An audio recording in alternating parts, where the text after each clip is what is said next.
The silver folk tell me of a dangerous creature that lurks in the winding wood forests. A hulking amalgamation of wood and root twisted into something monstrous. Something that could reduce the population of a village should it break through its wall. They call them winding wood trolls. Legend has it that winding wood trolls came into existence after the witch Drethel birthed undeath. Not only did corpses rise, wandering spirits were driven to madness by the undead miasma that surrounded them. Drethel bid them rise, but with no vessel to return to, they were forced to look elsewhere, to the winding wood trees. It is unclear why they choose the trees, but I believe it may have something to do with where they grow. The Silverfolk do say Zilverin is a god corpse after all. Perhaps the trees are a part of that corpse. Of course, that would only be true if a centuries-old spoken legend were true. Maybe we should move on to something more objective. The Winding Wood Trolls have a relatively clear and observable life cycle. It begins when a winding wood tree is possessed, for lack of a better term. Over the course of several months, the already twisted trunk begins to swell and shift until a skull-like growth begins to form. Then, the roots begin to rise from the ground, taking the shape of limbs.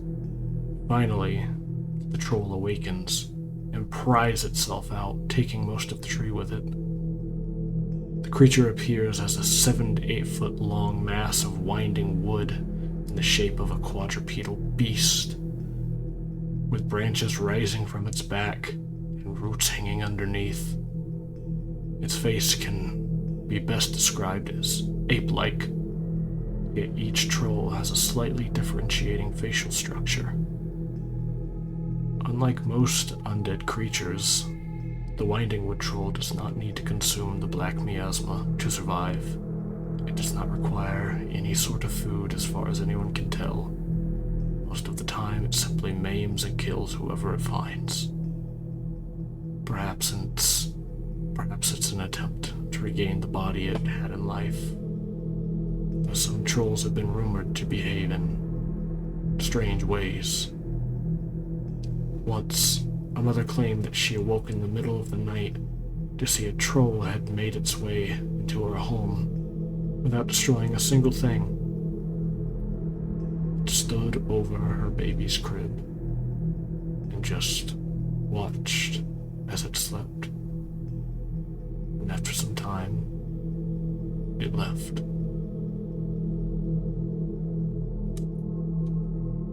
Others have claimed the trolls can speak, that they can be bargained with even.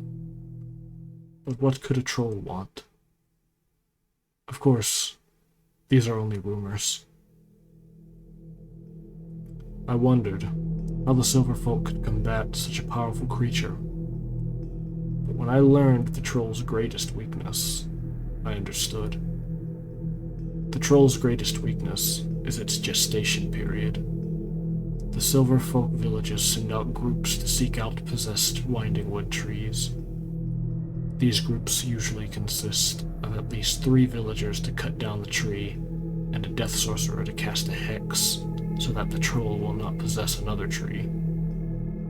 The Silverfolk are relatively thorough, making sure to send scouts out often. But it's a large mountain, with lots of trees. Every now and then, one will go unnoticed.